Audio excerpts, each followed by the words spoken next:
বাংলাদেশকে নিয়ে ওয়াকার কি করতে চায় সেটার একটা ইঙ্গিত পাইছি, আপনাদের সাথে সেটা শেয়ার করতে চাই। ওয়াকারের খাইশ কি সেটা সে গোপন করে নাই, ভালো কথা। বাংলাদেশ কলে ওই পথেই যাইতেছে। আজকের এপিসোড শেষ হলে বুঝতে পারবেন যে বাংলাদেশে সিসির মতো একটা সামরিক শাসনের সম্ভাবনা তৈরি হইতেছে। সেই সরকারের প্রেসিডেন্ট হয়তো প্রফেসর ইউনূসই থাকবে। এটা ওয়েস্ট খুশি, মানে পশ্চিম খুশি, ইন্ডিয়া খুশি, আমেরিকা খুশি, ইউরোপ খুশি, আওয়ামী লীগও খুশি, বাঙ্গু এলিটেরাও খুশি থাকবে। কিন্তু গণতান্ত্রিক বাংলাদেশ গড়ার লড়াইয়ে যারা ছিলাম তাদের আরেকটা দুর্বিষহ ভবিষ্যৎ লড়াইয়ের জন্য তৈরি হইতে হবে। কেন আমার মনে হচ্ছে বাংলাদেশের সিসির মতো শাসনের বিপদ আছে, সেটা আমি 5টা অংশে ব্যাখ্যা করব আজকের এপিসোডে। আমাদের লক্ষ্য হবে সিসির মতো শাসনের সম্ভাবনাকে রুখে দেওয়া। রাজনৈতিক দলগুলোর উচিত এই বিপদ সম্পর্কে ওয়াকিবহাল থাকা, এবং সেনা প্রধানেরও জানা উচিত আমরা সজাগ আছি, চেতন আছি, হওয়ার লয়। আন্তর্জাতিক বার্তা সংস্থা রয়টারকে দেওয়া ওয়াকারের সাক্ষাৎকার পড়ে মনে হইল যে 36 জুলাইয়ের গণ অভ্যুত্থান পরবর্তী এই অন্তর্বর্তীকালীন সরকারকে উনি 1/11 ধাঁচের সরকার বলে মনে করছেন। এই ভদ্রলোক নিজেরে আর এক জেনারেল মঈন ভাবছেন। তা না হইলে একজন সরকারি কর্মকর্তা হইয়া কোন ক্ষমতার জোরে এবং কোন সাহসে কার অনুমতি নিয়ে সংবাদ মাধ্যমে বক্তব্য দিলেন? সরকারি কর্মচারী হিসেবে উনার তো প্রধান উপদেষ্টার অনুমতি নিয়ে বক্তব্য দেওয়ার কথা, ঠিক কিনা? রাষ্ট্র, রাজনীতি এবং দেশের সর্বশেষ পরিস্থিতি নিয়ে সরকারের মন্ত্রী পরিষদ বিভাগের সচিব, পুলিশের আইজিবি, নৌবাহিনীর প্রধান, বিমান বাহিনীর প্রধান অথবা প্রধান বিচারপতি কি প্রকাশ্যে গণমাধ্যমে বিবৃতি, সাক্ষাৎকার দিতে পারবেন? পারবেন না। উনি কেমনে দিলেন? কোন অধিকারে? কোন হেডমে? হাতে অস্ত্র আছে আর তলে সৈনিক আছে। সেই জন্য ফ্যাসিবাদের অবসানের পরে গণতন্ত্র ফিরে আসলে বলে কি সরকারের শীর্ষ কর্মকর্তারাও স্বাধীন হয়ে গেলেন? চাকরিবিধির সকল শর্ত লঙ্ঘন করিয়া, নিয়ম নীতি ভাঙ্গা তারা কি দেশে অরাজকতার সৃষ্টি করবেন? এই সেনা প্রধানের দেখানো পথে তো সোনার বাংলা দেখতেছি ওই দিকেই আগাইতেছে। বৈবাহিক সূত্রে উনি শেখ পরিবারের জামাই, মাশাআল্লাহ। খুনি হাসিনার ফুফাতো বোনকে বিয়ে করছিলেন ওয়াকার, জেনারেল ওয়াকার। স্ত্রীকে অনুসরণ করিয়া সেনা প্রধান পতিত হাসিনাকে বড় আপা বইলা ডাকতেন আর কি, এখনো ডাকেন। হাসিনার পরিবারের জামাই হওয়ার কারণে বহু যোগ্য অফিসারকে টপকাইয়া ওয়াকারুজ্জামান দেশের সেনাপ্রধান হয়েছেন। এটা জানা কথা, আমরা সবাই জানি, তাই না? এটা একটা খারাপ নজির, যা বাংলাদেশের সশস্ত্র বাহিনীর এক অগৌরব গাথা। ভুললে কিভাবে চলবে? খুনি হাসিনার একান্ত অনুগত বইলাই এই সেনা কর্মকর্তা ওয়াকার গত 15 বছর যাবৎ একে একে সবগুলা লাভজনক এবং গুরুত্বপূর্ণ পদ অতিক্রম করে সেনাপ্রধান হয়েছেন, ঠিক কিনা ওয়াকার সাহেব? কথা সত্য। এই পথ পরিক্রমায় তিনি সবসময় তার আপার দুঃশাসনের পক্ষেই কথা বলছেন। এর বিরুদ্ধে কখনো কি কোথাও একটা শব্দ উচ্চারণ করেছেন?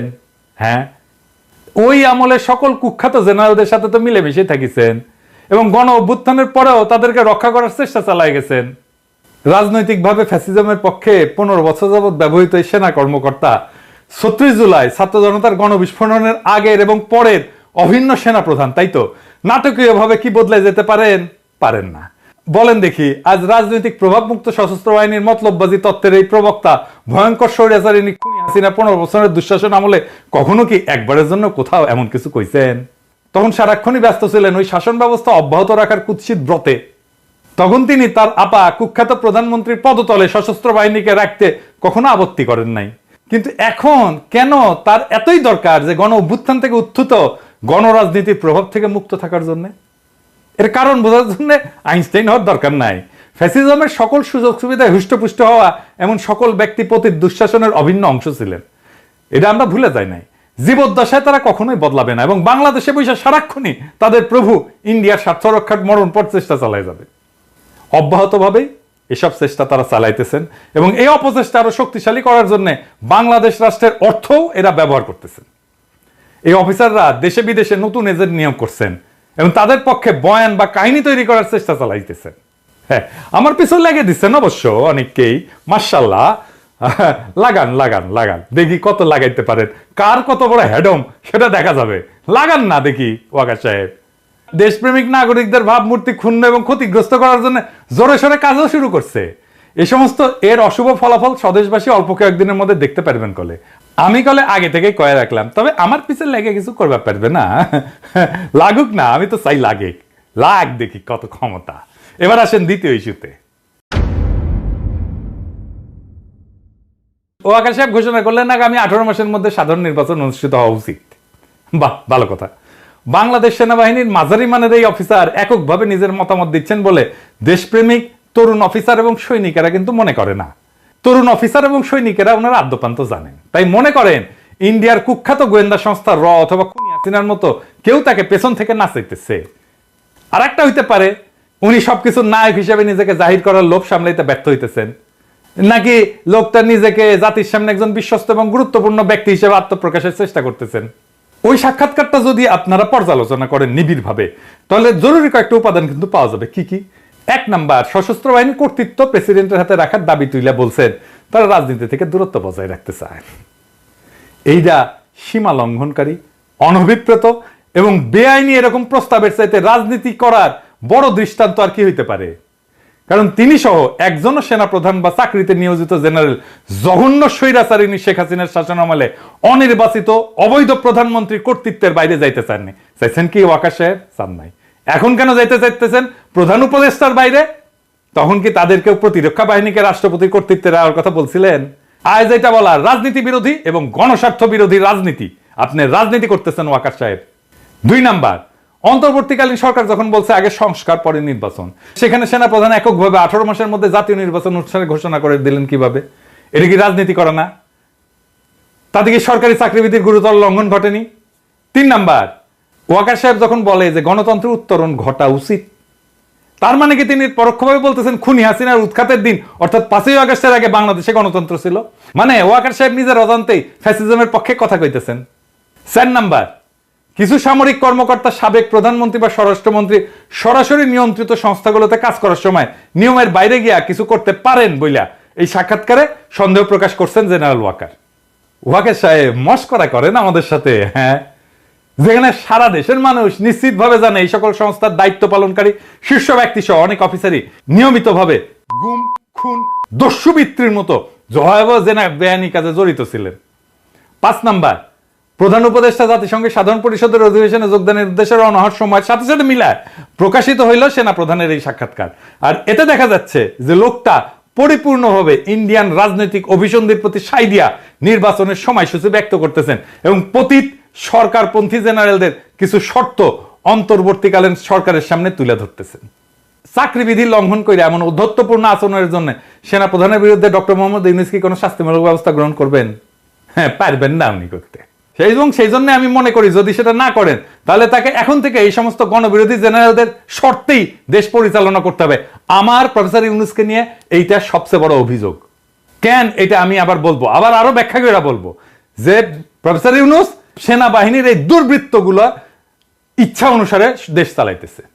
বিএনপি, জামাত, বৈষম্য বিরোধী ছাত্র আন্দোলন সহ গণ অভ্যুত্থানে অংশগ্রহণকারী সকল দল, সংস্থা এবং পক্ষকে এই নতুন বাস্তবতা কিন্তু বুঝতে হবে এবং এর বিরুদ্ধে ঐক্যবদ্ধভাবে রুখে দাঁড়াইতে হবে। আর তা না করতে পারলে ভিন্ন রূপে ডেলে সাজানো ফ্যাসিবাদের নবছায়া গণতন্ত্র শূন্যতা, অধিকারহীনতার মধ্যে ইন্ডিয়ার কর্তৃত্বের অধীনে বসবাস করতে হবে। আমি বলে রাখলাম, লিখে রাখতে পারেন। এইবার আসেন তৃতীয় ইস্যুতে। ওয়াকার সাহেব যখন নিজের এখতিয়ারের বাইরে বিষয় নিয়ে নিয়ম নীতির সকল সীমা লঙ্ঘন করে কথা বলেন, দেখা যাচ্ছে আমাদের মিডিয়া তখন তা তুলে ধরতে ভয় বা লজ্জা পাইতেছে। লজ্জা নারীর ভূষণ এবং প্রথম আলো, ডেইলি স্টারের ভূষণ। কিন্তু এটা কেন হবে? গণমাধ্যম কি এখনো খুনি হাসিনার শাসনামলে গড়ে ওঠা ভীতির পুরানো মানসিকতার রাজত্বে বসবাস করতেছেন, নাকি তারা জেনারেল ওয়াকারকে খুনি হাসিনার বনজামাই ভাইবা এখনো সন্ত্রস্ত থাকে, তাকে সমীহ করে? আচ্ছা, আর একটা জিনিস বলি, আপনারা বলেন তো দেখি, জেনারেল ওয়াকার সামরিক বাহিনী সম্পর্কিত কমান্ড, নিয়ন্ত্রণ কাঠামো এবং নিয়ম নীতি সম্পর্কে কি অবগত না? যদি তা না হইয়া থাকে তাহলে কিভাবে তিনি ডিজিএফআই, এনএসআই, এনটিএমসি এইগুলোর মতো সংগঠনগুলোতে নিজের নিয়ন্ত্রণে নিলেন? নিজের নিয়ন্ত্রণে নিছেন এরা জানেন তো? আদতে এগুলোর নিয়ন্ত্রণ প্রধান উপদেষ্টার হাতে থাকার কথা। তো প্রফেসর ইউনূসকে অতিরিক্ত কাদের বোঝা মনে করে এগুলোর দায়িত্ব সেনা প্রধানকে সামলাইতে দিচ্ছেন। শুধু তাই না, ডিজি, বিজিবি, ডিজি আনসার, র্যাবের অফিসাররা কেন স্বরাষ্ট্র উপদেষ্টাকে টপকায় বা উপেক্ষা করে সেনা প্রধানের কাছ থেকে নির্দেশ নিতেছেন জানেন নাকি? এটা কিন্তু হইতেছে। দাপ্তরিকভাবে মূল বস প্রধান উপদেষ্টা হওয়ার পরেও সশস্ত্র বাহিনী বিভাগের প্রিন্সিপাল স্টাফ অফিসার কেন সেনা প্রধানের কাছ থেকে সিদ্ধান্ত নেন? প্রধানমন্ত্রী বা প্রধান উপদেষ্টার পরিবর্তে রাষ্ট্রপতির হাতে সশস্ত্র বাহিনীর দায়িত্ব রাখার পরামর্শ দেওয়ার ক্ষমতা জেনারেল ওয়াকারকে কে দিছে? তিনি কি সংবিধান সংস্কারের জন্য গঠিত কমিশনকে প্রচ্ছন্নভাবে দিক নির্দেশনা বা হুকুম দিতেছেন? দেখা যাক আমাদের সেই প্রবাসী পণ্ডিত আলী রিয়াজ কার সাথে আপোষ করেন, কাকে ভয় পান এবং কার ইঙ্গিতে উঠবস করেন, দেখবনি আমরা। বর্তমানে এটা স্পষ্ট যে সশস্ত্র বাহিনীর উপরে প্রফেসর ইউনূসের কোনো নিয়ন্ত্রণ নাই। আমার এইটা চিন্তা, এবং আমি প্রফেসর ইউনূসকে প্রথম থেকে বলে আসতেছি, আপনার নিয়ন্ত্রণ নিরঙ্কুশ করেন, আমরা সমর্থন দেব বলে আসছি কিন্তু। এবং এটার ফলেই জেনারেল ওয়াকার প্রকাশ্যে এসে অনবরত বিভিন্ন বিতর্কিত বিবৃতি দিচ্ছে, ফলে পরিস্থিতি ক্রমশই ঘোলাটে হচ্ছে। রয়টার্সের সঙ্গে জেনারেল ওয়াকারের সাক্ষাৎকারে যে চিন্তাটা জনমনে সবচেয়ে বেশি ধাক্কা দিছে তা হইল রাষ্ট্রপতি এবং প্রধানমন্ত্রীর ক্ষমতার ভারসাম্য রাখা এবং সশস্ত্র বাহিনী রাষ্ট্রপতির অধীনে থাকা। কল্পনা করেন, সশস্ত্র বাহিনীর নিয়ন্ত্রণ গণতান্ত্রিক ধারায় অবাধ এবং সুষ্ঠু নিরপেক্ষভাবে নির্বাচিত সরকারের অধীনে নাই, আছে একজন মনোনীত রাষ্ট্রপতির হাতে, চুপ্পুর মতো লোকের হাতে। সেই সরকার কি কখনো স্বাধীনভাবে চলতে পারবে? বাংলাদেশে পাকিস্তানের চিহ্ন দেখতে পারতেছেন না? ইমরান খানের যে দশা হয়েছিল এরকম হবে না? পাকিস্তানের মতো জেনারেল সাহেবদের গুতায় জনগণের ভোটে নির্বাচিত রাজনীতিবিদদের শাসন কি কখনো কার্যকর হবে? হবে না। ঠিক ওইটাই চাইতেছে ওয়াকার। আমাদের মতে এটা ভীষণ বিপজ্জনক একটা প্রস্তাব। আপনি মহা অন্যায় করছেন ওয়াকার সাহেব এই প্রস্তাব দিয়া। আপনি ভাইবেন না আপনার চালাকি আমরা ধরতে পারবো না। আপনার ডালে ডালে চলেন, আমরা পাতায় পাতায় চলি। ওয়াকার সাহেব পলিটিক্স করে আসা লোক, বহুত দিনের, 18 বছর বয়স থেকে পলিটিক্স করি, আর আপনি 18 বছর বয়স থেকে লেফট রাইট করেন। আঙ্গেরের সাথে চালাকি করবেন না, চালাকি ধরে ফেলবো। চালাকি ধরে ফেলা আমি ছাড়াও মেলা লোক আছে। হ্যাঁ, পরে আবার চিন্তা করেন না যে পিনাকিতে সরাই দিলে আবার ভালো হয়ে যাবে। জি না, আমি ছাড়া মেলা লোক আছে, ওটা ধরে ফেলবে। তো আমার মনে হয় যে ভবিষ্যতের এই সমস্ত বিকল্প পথ মাথায় রেখে শাসক জেনারেল সাহেবেরা 5ই আগস্ট হাসিনার নিরাপদ পলায়ন নিশ্চিত করছিলেন। তারা এটা করতে গিয়া বাংলাদেশ রাষ্ট্রের নিরাপত্তার প্রশ্নে যে সমস্ত আপোষ এবং স্বার্থহানিকর অঘটন ঘটাইছেন তা নিয়ে তরুণ অফিসার এবং সৈনিকদের সামনে কিছু প্রশ্ন উত্থাপন করা জরুরি। কি কি সেই প্রশ্ন? 1 নাম্বার, একটা দেশবাসীর উদ্দেশ্যে একটা পরিকল্পিত নাটক প্রচার করা হয়। দেশবাসীর উদ্দেশ্যে বলা হয়েছিল যে বিক্ষুব্ধ জনতা গণভবনের দিকে আগায় আসতেছিল বলে মাত্র 45 মিনিট সময় বেঁধে দেওয়া হয় হাসিনাকে। এই সময়ের মধ্যে পদত্যাগ করে হাসিনা সামরিক হেলিকপ্টার করে দেশ ছাড়ে। কিন্তু নাটকটি সময়ের ফ্রেমে বিশ্বাসযোগ্যতা হারায়। এটা নিছক 45 মিনিটের নাটক ছিল না, হুট করে কিছু হয়নি। জবনিকা পাতের বেশ কয়েক ঘন্টা আগে থেকে এই নাটক সাজানো হয়েছিল, যার প্রত্যেকটা মিনিটের হিসাব এবং বিবরণ এবং ঘটনার বিস্তারিত অবশ্যই আছে। কখন হয়েছিল এই নিরাপদ পলায়ন নাটকের প্লট রচনা? কে বা কারা এটা তৈরি করছিল? এর সাথে কি ইন্ডিয়া জড়িত? প্রতিবেশীদের সঙ্গে আতাত করিয়া সফল সমন্বয় ঘটায় কি খুনি হাসিনাকে দিল্লিতে পাঠানো হইল? 2 নাম্বার, 5ই আগস্ট হাসিনা পদত্যাগ করলে তার সরকার কার্যত বিলীন হইয়া যায়। তখন রাষ্ট্রপতি ছাড়া এমন কোন কার্যকর রাজনৈতিক শাসন বা কর্তৃত্ব ছিলেন না যিনি এই পলায়ন অনুমোদন করবেন। তিনি কি হাসিনার সেফ ইভাকুয়েশন নিশ্চিত করছেন? পদত্যাগের পর সামরিক বিমানে চইরা দেশ ত্যাগ কি হাসিনার জন্য বৈধ ছিল? গণভবনের পেছনে এসা হেলিকপ্টার চইরা কুর্মিটোলা বিমান ঘাটিতে, সেইখান থেকে C-130 বিমানে চড়াই সীমান্ত পাড়ি দিয়া ফ্যাসিস্ট হাসিনাকে দিল্লি নিয়ে যেতে কে নির্দেশ দিয়েছিলেন? বিমান বাহিনী প্রধান। বিমান বাহিনী প্রধান কি একাই এই অপরাধপূর্ণ সিদ্ধান্ত নিয়েছিলেন, নাকি অপরাপর চেইন অফ কমান্ড বা সার্ভিস চিফদের সাথে পরামর্শ কইরা এই অপকর্মটা সম্পন্ন করছিলেন? 3 নাম্বার, ওই যে নাগরিক টিভিতে সাকিবের সাথে টেলিফোনে কথা বলার সময় ওয়াকার সাহেব একটা প্রকাশ্য বিবৃতি দিয়েছেন, সেখানে বলছেন হাসিনার দেশ ত্যাগের খবরটা তিনি কারো কাছ থেকে শুনছেন। শুনেন কি বলে। প্রথম কথা হচ্ছে যে আমি তো পলিটিক্যাল পার্টিগুলোর সাথে ডিসকাশন করছিলাম, তখন আমাকে somebody said যে উনি তো চলে যাচ্ছে, উনি is on the runway, he has taken off. জি, তো এটা আমি জানতাম না যে that she is leaving the country. কেউ কইল, শুনলেন তো? সেই সময়টাতে নাকি তিনি সকল রাজনৈতিক দলের নেতা, ছাত্র নেতা এবং নাগরিক সমাজের ব্যক্তিদের সাথে সেনা সদরে ছিলেন। সেক্ষেত্রে যে প্রশ্ন অমীমাংসিত থাকে তা হইল, সেনা প্রধান তখন কেন সেনা সদরে এই সমস্ত অতিথিদের আমন্ত্রণ জানাইছিলেন? 4 নাম্বার, বাংলাদেশ বেসামরিক বিমান চলাচল কর্তৃপক্ষ কি খুনি হাসিনার ইন্ডিয়া যাওয়ার ফ্লাইট ক্লিয়ারেন্স ছাড়পত্র পাইছিল? যদি না পাইয়া থাকে তাহলে খুনি পালালো কার সহায়তায়? পলায়নরত স্বৈরাচারিণীর বিমানের ট্রান্সপন্ডার কেন বাংলাদেশের আকাশ সীমা অতিক্রম করা পর্যন্ত বন্ধ রাখা হয়েছিল? এতে কি ওই বিমানে থাকা সকল যাত্রীর জীবন বিপন্ন হওয়ার হুমকির মধ্যে ছিল না? 5 নাম্বার, ফ্লাইটে হাসিনার সঙ্গে আর কে কে ছিল? ওই আরোহী তালিকা কোথায়? ক্রু কারা ছিল? SSF এর কে PGR এর কোন সদস্যরা খুনির সঙ্গে উঠছিল? ওই বিমানে থাকা সব যাত্রী কি বৈধ ভিসা ছিল? 6 নাম্বার, পালানোর নিরাপদ পথ তৈরি করে দিতে ইন্ডিয়ার সঙ্গে যোগাযোগটা কে করে দিছিল? এই আলোচনার মধ্যস্থতা কে করছিল? খুনি হাসিনার নিরাপদ পালানোর বিষয়ে রাজনৈতিক দলের নেতা, ছাত্র নেতা এবং নাগরিক সমাজের কর্তা ব্যক্তিদের মধ্যে কারা সম্মতি দিছিল? আমরা মনে করি এই প্রশ্নগুলোর উত্তর জানা খুবই গুরুত্বপূর্ণ কর্তব্য। বাংলাদেশের নাগরিকদের, বিশেষ করে আন্দোলনে অংশগ্রহণের ছাত্র জনতা, জুনিয়র অফিসার এবং সৈনিকদের এই সমস্ত তথ্য জানার অধিকার আছে। অথচ এখন পর্যন্ত ডক্টর মোহাম্মদ ইউনূসের অলস, অকেজো, অথর্ব, বুড়া হাবরার অন্তর্বর্তী সরকার এই বিষয়ে সম্পূর্ণ নীরব। এইবার আসেন চতুর্থ ইস্যু নিয়ে আলাপ করি। সেনাবাহিনী কি মাতৃভূমি রক্ষা করতে প্রস্তুত? দেশে বড় যে কারণ দেশবাসীর চোখের আড়ালে রাখা হইতেছে তা হইল বাংলাদেশের সীমান্ত এখনো অস্থিতিশীল। সীমান্তের ঠিক ওপারে আরাকান আর্মি এবং মিয়ানমার সরকারি বাহিনীর মধ্যে লড়াই চলমান। রোহিঙ্গারা এখনো নিজের ভূখণ্ডে নির্যাতিত। আজও তাদের দেশ থেকে বাধ্য করা হচ্ছে। আরো শরণার্থী আমাদের দেশের দিকে ঠেলে দেওয়ার অপচেষ্টা অব্যাহত আছে। এই সুযোগে কুকি চীনরা বেশ সক্রিয় হয়েছে। ইন্ডিয়ার মণিপুর, মিজোরাম এবং বার্মার চীন রাজ্যের স্বগোত্রীয়রা আতাতে আমাদের পার্বত্য চট্টগ্রামের বিশাল একটি অংশ নিজেদের বলে দাবি করতেছে। আপনারা সবাই জানেন পিসিজেএসএস এবং ইউপিডিএফ পার্বত্য চট্টগ্রামে নিজেদের নিয়ন্ত্রণ নেওয়ার চেষ্টা করতেছে। সার্বভৌমত্ব রক্ষার প্রশ্নে এমন হুমকি মোকাবেলায় আমাদের সশস্ত্র বাহিনীর পরিকল্পনা এবং প্রস্তুতি কতটুকু তা দেশবাসীর জানা প্রয়োজন। পাশাপাশি ইন্ডিয়া অবিরতভাবে তার বল প্রদর্শন করতেছে। অমিত শাহ এবং রাজনাথ সিং এর নিয়মিত হুমকি স্রেফ ফাঁকা আওয়াজ বইলা উড়িয়ে দেওয়াটা ঠিক না। ডক্টর ইউনূস সরকারের উপর ভারত মোটেও খুশি না, এটা কিন্তু মাথায় রেখেন। বাংলাদেশ আক্রমণ করে ইন্ডিয়া যে তাদের পুতুল হাসিনাকে আবারও ক্ষমতা বসানোর চেষ্টা করবে না এর নিশ্চয়তা আছে কি? কিংবা এমন আশঙ্কা কি কোনো সমরবিদ অস্বীকার করতে পারবেন না। অবশ্য আক্রমণ বা আগ্রাসন বলি তা করতে ইন্ডিয়া বেশ কয়েকটা অজুহাত ধীরে ধীরে উচ্চারণ করে পটভূমি কিন্তু তৈরি করতেছে। যেমন সংখ্যালঘু নির্যাতন, নিপীড়ন, ইসলামী মৌলবাদের উত্থান, ইন্ডিয়া অবৈধ বাংলাদেশের অনুপ্রবেশ ইত্যাদি। এমন হুমকি মোকাবেলায় কি আমাদের সশস্ত্র বাহিনী প্রস্তুত আছে? দেশবাসীর সামনে বুকে হাত রেখে আমরা প্রস্তুত এমন অভয় বাণী দেওয়ার সততা, সাহস কি তিন বাহিনী প্রধানদের আছে? সেনাপ্রধান জেনারেল ওয়াকারুজ্জামান, নৌবাহিনীর প্রধান রিয়ার অ্যাডমিরাল নাজমুল হাসান এবং বিমান বাহিনীর প্রধান মার্শাল হাসান মাহমুদ খান কি দেশবাসীকে পরিপূর্ণ আশ্বাস দিতে সক্ষম যে তারা বহিঃশত্রুকে মোকাবেলার পুরোপুরি তৈরি আছেন? আগে তো এই কাজটা করবেন। বাংলাদেশের রাজনীতি নিয়ে মাথার একেবারে পোকা উঠে গেছে না? নিজের কাজের খবর নাই, রাজনীতির খবর নিয়ে মাথা গরম করে বসে আছেন। খুনি হাসিনার পতনের আগে 19 জুলাই রাতে সারা দেশে কারফিউ জারি এবং সেনা মোতায়েন করছিল তৎকালীন ফ্যাসিস্ট আওয়ামী লীগ সরকার। কিছু দলবাজ আর্মি অফিসার তখন বিক্ষোভরত নিরস্ত্র ছাত্র জনতার দিকে গুলিও ছুটছে, মারাও গেছে ওই গুলিতে। আমাদের কাছে ভিডিও আছে। গণ অভ্যুত্থানের পর প্রতিষ্ঠিত অন্তর্বর্তীকালীন সরকার এখন সেনা কর্মকর্তাদের ম্যাজিস্ট্রেসির ক্ষমতাও দিছে।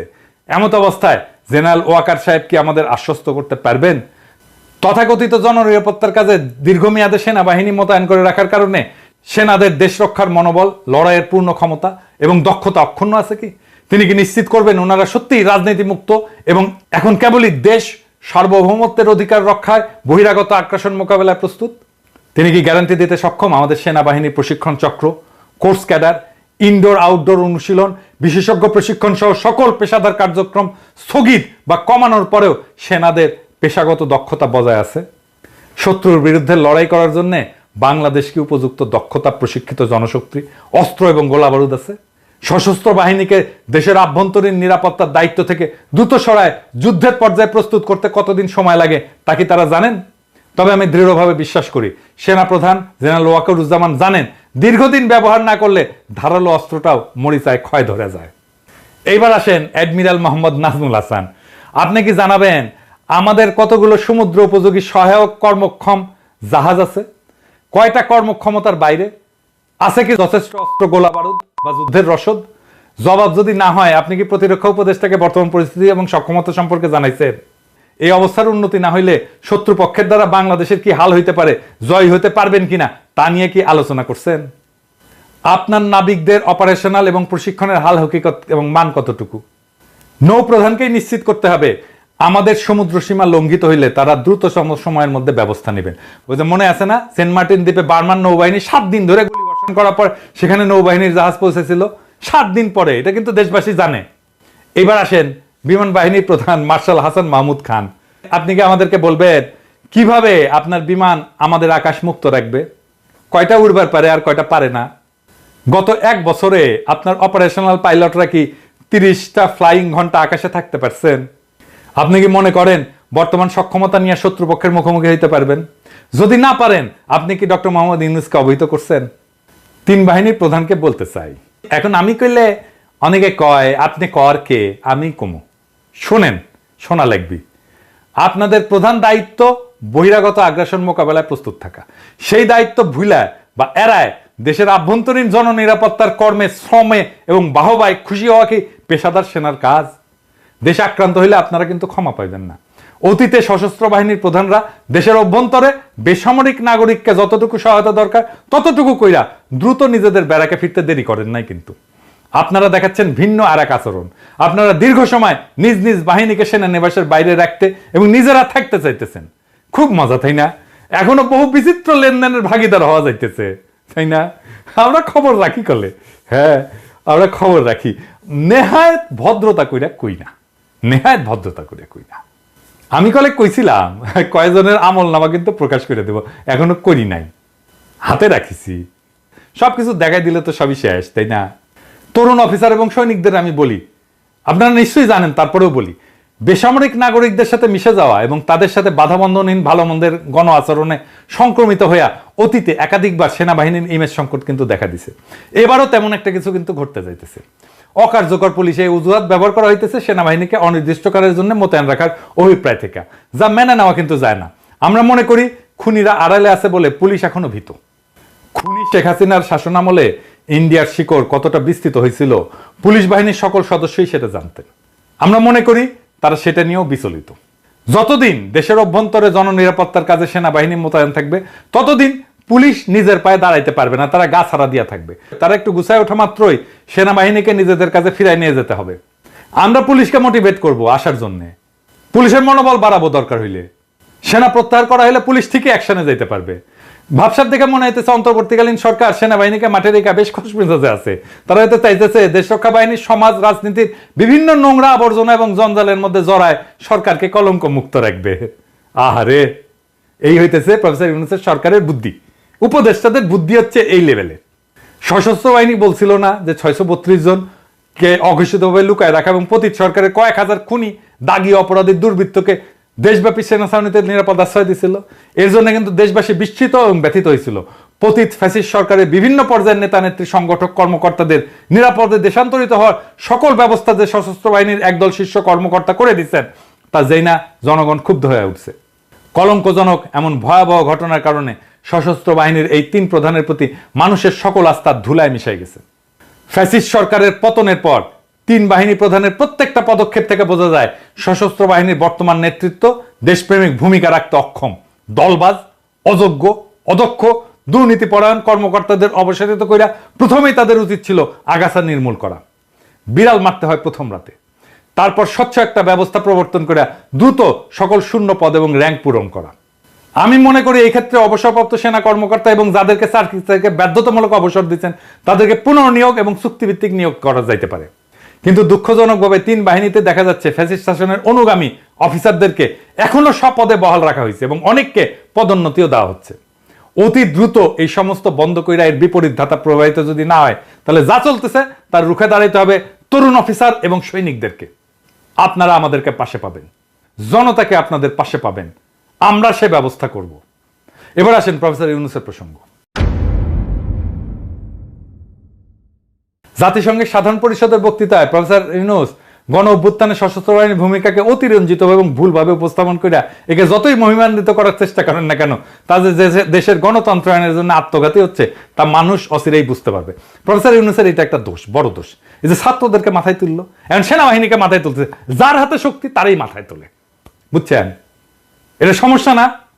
আরে নেতা সে, তারে মাথায় তুলছে মানুষ, সে আরেকজনকে মাথায় তুলতেছে যা দেখে কার হাতে শক্তি আছে। ও ওর হাতে শক্তি, ছাত্রদের হাতে, ছাত্রের মাথায় তোলো। ও সেনাবাহিনীর হাতে অস্ত্র আছে, সেনাবাহিনীর মাথায় তোলো। এরপরে দেখবে র্যাবের হাতে আসছে, র্যাবের মাথায় তোলো। এই করতে থাকবে। 12 বছর দীর্ঘ গণ আন্দোলন সংগঠন, ব্যাপক আত্মত্যাগ এবং ভয়াবহ দমন পীড়নের মধ্যেও আন্দোলনকে অব্যাহত রাখা এবং পরিচালনাকারী রাজনৈতিক শক্তির ভূমিকাকে খাটো করার মানসিকতা, এটা আমি বলবো এটা হীন মতলববাজি প্রসূত।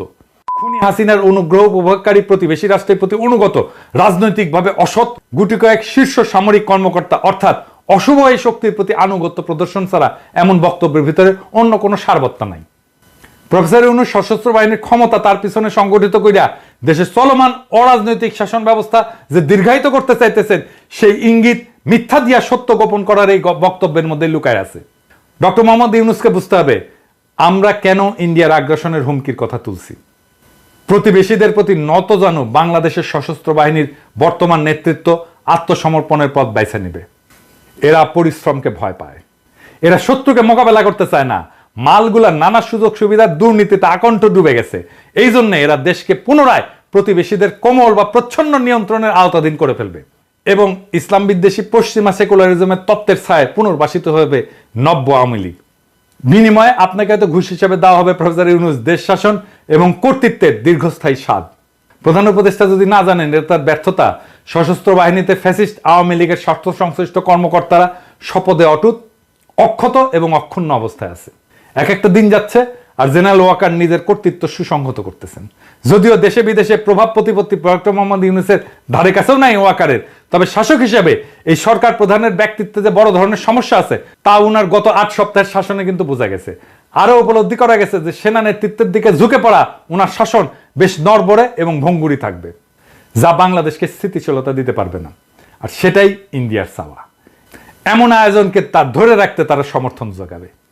এমন পরিস্থিতি দীর্ঘদিন বিদ্যমান থাকলে জেনারেল এরশাদের মতো একটা নিকৃষ্ট ইন্ডিয়ান এজেন্টকে ক্ষমতায় বসাইতে প্রতিবেশীদের খুব একটা বেগ পাইতে হবে না। দেখেন না কিছু পাবলিক তো আছে এখন ওয়াকার করে জিন্দাবাদ দেয়, যেহেতু হাতে বন্দুক আছে। ওয়াকার নাকি বহুত কিছু করিছে হাসিনা সরার জন্য, খেয়ালই নাই ওই হাসিনা ওর আপা। তো এইরকম করে ক্ষমতা দখল করে উপরন্ত তার পেছনে পশ্চিমাদের সমর্থনও জুটাই ফেলতে পারবে। জনধিকৃত হাসিনাকে যদি 15 বছর ক্ষমতায় রাখা যায় তাহলে একজন মধ্যম মানের জেনারেলকে দিয়ে পরবর্তী 10 বছর বাংলাদেশ শাসন করা যাবে না কেন? এটা ভাববো কেন? জেনারেল 9 বছর শাসন আমলে যেভাবে আওয়ামী লীগ সহ অন্যান্য কিছু বিশেষ দলের সমর্থন পাইছিলেন সেভাবে জেনারেল ওয়াকার যে সহায়তা পাইতে পারেন সেটার আলামত তো ইতিমধ্যে বাংলাদেশের রাজনীতিতে উকে দিচ্ছে। আপনি তো দেখেন আমার কমেন্ট বক্সে যদি জেনারেল ওয়াকারকে কিছু কয় তাইলে এসে ঝেপে পড়ে কিছু লোক, দেখেছেন? এরশাদ দল করেছিল, ওয়াকারও দল করে ফেলবে। আর প্রফেসর ইউনূস আপনি কিন্তু মাথায় রেখেন, আপনার সাথে ইন্ডিয়ার যদি কোনো ঝামেলা হয় আমেরিকা কিন্তু আপনার পক্ষ নিয়ে আগে আসবে না। আপনার বড় বন্ধু হওয়া সত্ত্বেও মার্কিনের পিছু উঠবে। যেভাবে গত জানুয়ারিতে জাতীয় সংসদ নির্বাচনকালে চূড়ান্ত দুঃসময়ে বাংলাদেশকে পরিত্যাগ করছিল তারা। অন্তর্বর্তীকালীন সরকার প্রধানের ব্যক্তিত্বহীনতার মাত্র 8 সপ্তাহের ব্যবধানে সেনা প্রধানের সবচেয়ে বড় দুর্বলতায় পরিণত হয়েছে তার মূল শক্তিতে। জেনারেল ওয়াকারের দুইটা ভিন্ন পরিচয় তাকে অদ্ভুত এক সামর্থ্য যোগাইতেছে। একাধারে তিনি সেনাপ্রধান এবং খুনি হাসিনা পরিবারের জামাতা। এটাই বাংলাদেশের এই মুহূর্তে সবচেয়ে বড় ট্র্যাজেডি। ডক্টর মোহাম্মদ ইউনূসের সরকার ইন্ডিয়াকে তোষামত করতেছে আর সেনা প্রধান পদে বসে আছে তাদেরই এক এজেন্ট, আর প্রেসিডেন্ট হয়ে বসে আছে আর এক হাসিনা নির্বাচিত লোক সুপ্পু। গণ অভ্যুত্থান সংগঠনকারী এবং পরিচালনাকারী এবং নেতৃত্ব প্রদানকারী বিশাল আত্মত্যাগে মহিয়ান ছাত্র জনতা সহ সকল আন্দোলনকারী রাজনৈতিক শক্তির সঙ্গে সহায়তা না কইরা ডক্টর মোহাম্মদ ইউনূস আজ ব্যাপকভাবে দুর্নীতিগ্রস্ত সেনা নেতৃত্বের সঙ্গে আতাত করেছেন। ঘাতকদের একটা অংশের পক্ষ নিচ্ছেন এবং পতিতদের রাজনৈতিক স্বার্থ দেখিচ্ছেন। প্রফেসর ইউনূস এটা আমি আগে বলি নাই, কিন্তু আজ বলতে বাধ্য হতেছি। কিন্তু দীর্ঘ 15 বছর ধরে চলমান দেশবাসীর গণতন্ত্র, ভোটাধিকার এবং মৌলিক মানবাধিকার সংগ্রামে আপনি কিন্তু একটা বিবৃতি দিয়ে কখনো পক্ষে দাঁড়ান নাই, একটা গুম খুন মিথ্যা মামলার প্রতিবাদ করেন নাই, শুধু আপনার নিজের স্বার্থের এবং কষ্টের কথা বলছেন।